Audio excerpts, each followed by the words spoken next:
안녕하세요. 반갑습니다. 강사 고종욱입니다. 보험영업 성과 올리는 보험학습법 이번 시간은요. 뇌혈관 질환을 일으키는 그 유발인자에 대해서 학습해 보도록 하겠습니다. 자, 뇌를 괴롭히는 많은 요인들이 있습니다.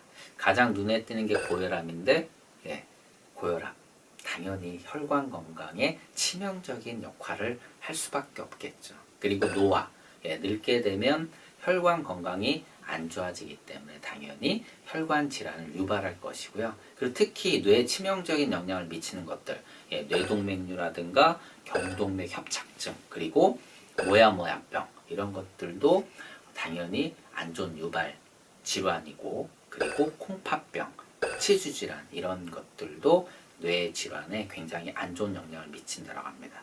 뿐만 아니라 불면증도 뇌 건강에 굉장히 안 좋다라고 합니다. 자, 이 인자들은 크게 교정 가능한 인자와 불가능한 인자로 나뉘는데, 자, 첫 번째는 노화에 대해서 좀 이야기를 좀 해보도록 하겠습니다. 자, 늙는 거 너무 싫죠. 이 노화는 뭐 막을 수가 없는 거잖아요. 이 노화에 대한 이해는 정말 보장성 보험 컨설턴트한테는 기본적인 내용이라고 봅니다. 그래서 제가 질문 한번 드려볼게요. 사람은 왜 늙죠? 왜 늙을까요? 많은 분들이 제가 이렇게 또 오프라인 강의 때도 여쭤보면 뭐 세포 얘기를 많이 합니다. 네, 맞습니다. 사람의 몸은요, 체세포로 구성이 되어 있습니다. 이 체세포가 분열을 꾸준히 하면서 성장을 하는 건데, 이게 당연히 더뎌지고 언젠가는 멈춥니다. 그래서 요게 왜 더뎌지고 멈추느냐를 이해를 하게 되면은 이제 노화에 대한 어떤 메커니즘에 대해서 우리가 이해를 할 수가 있는 겁니다. 자, 먼저 체세포가 이렇게 분열을 하려면 그냥 어떻게 혼자 못 하잖아요. 당연히 에너지가 필요할 거 아닙니까? 이 에너지를 어떻게 얻을까요? 맞습니다. 사람이 음식물을 섭취하게 되면 산화작용을 하는 그 사이에서 에너지가 발생을 하는 거죠. 이 에너지로 체세포 분열을 하는데, 근데 이게 온몸에서 분열을 해야 되지 않습니까? 일부에서 분열하게 되면 뭐 예를 들자면 기형이 발생이 되겠죠. 그래서 혈액이라는 것이 이 산화작용을 통해서 만들어진 에너지, 뭐 영양분이나 산소 이런 것들을 어떻게 한다? 골고루 온몸에 운반해준 역할을 하는 겁니다. 이 혈액이 움직이는 그 통로가 바로 혈관이고요. 그래서 이 네 개의 어떤 그 주요 인자들은 하나의 메커니즘을 통해서 굉장히 유기적인 관계로 묶여 있습니다. 좋을 땐 좋지만 반대로 안 좋을 때는 서로 안 좋아지는 거죠. 악순환이 되는 거죠.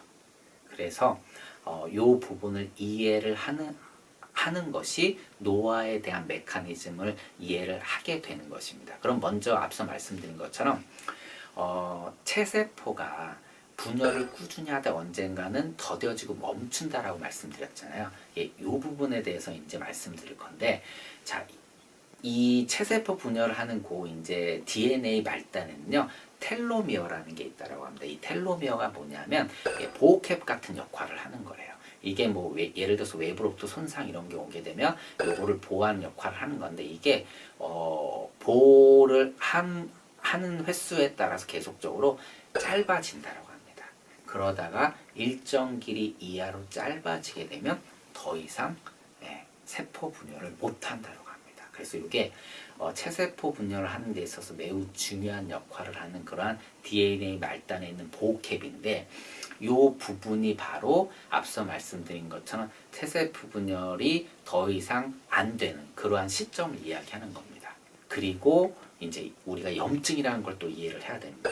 저는 이렇게 설명을 드립니다. 소비자분들한테는, 고객분들한테 뭐 이제 딱지라고 보면 되는 거죠. 그런데 이게 급성 염증이 있고 만성 염증이 있는데, 이 만성 염증은 완전 제거되지 못하고 나중에는 결국 만성 질환을 유발하는 그러한 역할을 한다고 합니다. 그래서 이게 이제 노화에 가장 주된 역할을 하는 거고요. 그래서 당연히 이거를 더디게 해야 되겠죠. 그러다면 어떻게 해야 됩니까? 일단 음식물부터 항산화, 항염증 이러한 것들을 우리가 섭취해야 되고 또 운동을 통해서 만들어내야 됩니다. 그래서 기본적으로 과일이나 야채를 많이 먹으면 좋을 것이고요. 운동을 통해서 그걸 만들어내면 결국은 앞서 말씀드린 그러한 것들 좀 더디게 또 늦출 수 있고 막을 수 있다는 것이죠. 자, 사람이 노화되는 그 메커니즘에 대해서 체세포 분열, 혈액, 혈관으로 좀 설명을 드렸습니다. 어떠신가요? 이걸 딱 들으니까 뭐 예를 들어서 진짜 먹는 게 중요하구나, 또는 담배 이런 걸 피면 안 되겠구나, 사람이 왜 늙을 수밖에 없는구나, 이런 게 좀 정리가 되셨을까요?